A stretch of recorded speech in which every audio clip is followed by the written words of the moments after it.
साल है 1970।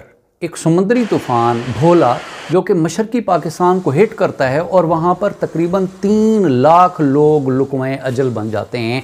इसी तरह से लाखों लोग बेघर हो जाते हैं और बहुत बड़ी तबाही का बायस बनता है। इसके बाद एक फ़िमाइन आता है। उस फ़िमाइन और सियासी हालात की ख़राबी की वजह से 1971 में मशरक़ी पाकिस्तान बांग्लादेश के नाम से उभर कर आता है। मशरक़ी पाकिस्तान जो 1971 में बांग्लादेश के नाम से मौरेज़ वजूद में आता है और पाकिस्तान से अलग हो जाता है, उसमें जहाँ पर और बहुत सारे मसाइल थे और बहुत सारे सियासी मसाइल थे, वहाँ पर ये समुद्री तूफ़ान भोला भी एक वजह थी। आज से चंद रोज़ पहले एक समुद्री तूफ़ान जो इंडियन ओशन में बनता है और उसका रुख पाकिस्तान के एक मेगा सिटी कराची, इसके अलावा ठट्ठा और इंडिया के शहर गुजरात की तरफ हो जाता है और कहा यह जा रहा है कि 14 और 15 जून तक ये तूफ़ान पाकिस्तान और इंडिया के इलाकों को हिट करेगा। इस तूफ़ान का नाम बांग्लादेश ने रखा है और वो नाम है बिपरजॉय।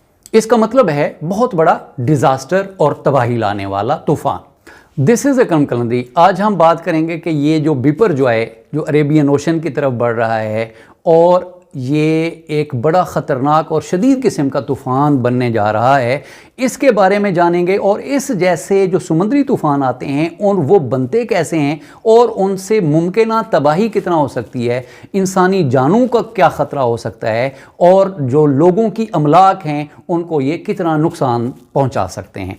तो आइए जानते हैं समुद्री तूफ़ान किस तरह से वजूद में आते हैं। ये भी हम जानने की कोशिश करते हैं कि क्या ये समुद्री तूफ़ान इतना शदीद है कि कराची को डुबो सकता है। तो आइए ये सारी चीज़ें जानने की कोशिश करेंगे। तो उम्मीद है आप मेरी वीडियो आखिर तक देखेंगे ताकि आपको तमाम फैक्ट्स के बारे में मालूम हो सके। ये वजूद में कैसे आता है?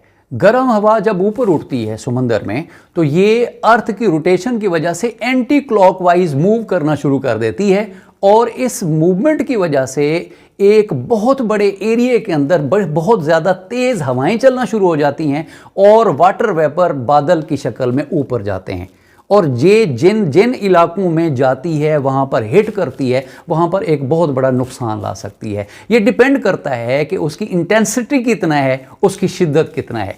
तो अभी जो बिपरजॉय है इसकी इंटेंसिटी, इसकी जो हवाओं की तेज़ी है वो तकरीबन 150 किलोमीटर और इससे ज़ायद बताई जा रही है और ये चौथे 5वें दर्जे का तूफ़ान है।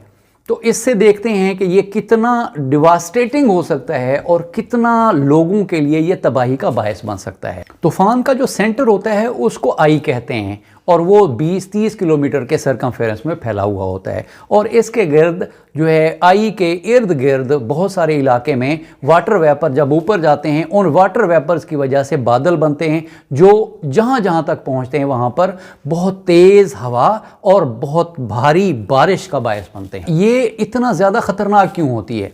ये जो समुद्री तूफ़ान होता है इसमें 2 फैक्टर होते हैं, 2 चीज़ें होती हैं।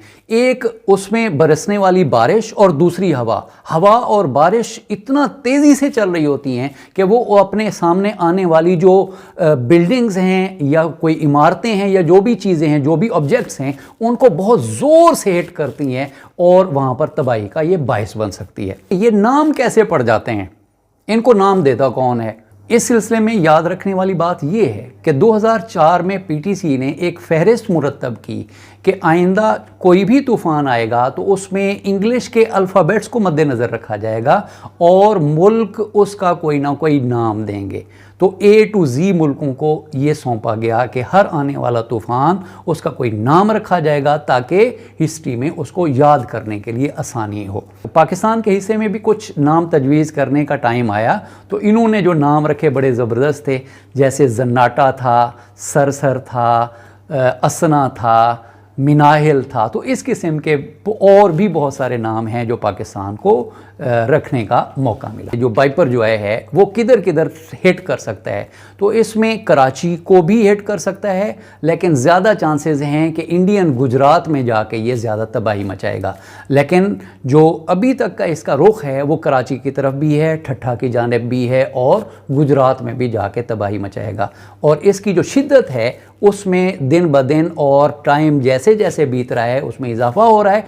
बीपर जो है इस टाइम कराची के साहिल से 500 से 600 किलोमीटर के फासले पर है और इसकी शिद्दत मज़ीद बढ़ती जा रही है। अभी कराची के साहिल पे 10 से 12 फुट की लहरें हैं, लेकिन जैसे जैसे ये कराची के साहिल के नज़दीक आता जाएगा, ठट्ठा के नज़दीक आता जाएगा, इसकी शिद्दत में और लहरों की ऊंचाई में इजाफा हो सकता है और शदीद बारिशों का बायस बन सकता है ये। तो इसलिए जो लोग हैं वो मुहतात रहें और इसमें ज़्यादा अपने घरों में रहें।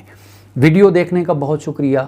वीडियो अगर फैक्चुअल थी, आपको पसंद आई है तो काइंडली इसको ज़्यादा से ज़्यादा शेयर करें और मेरे चैनल पे नए होने की सूरत में इसको सब्सक्राइब लाजमी कर दें। बहुत शुक्रिया।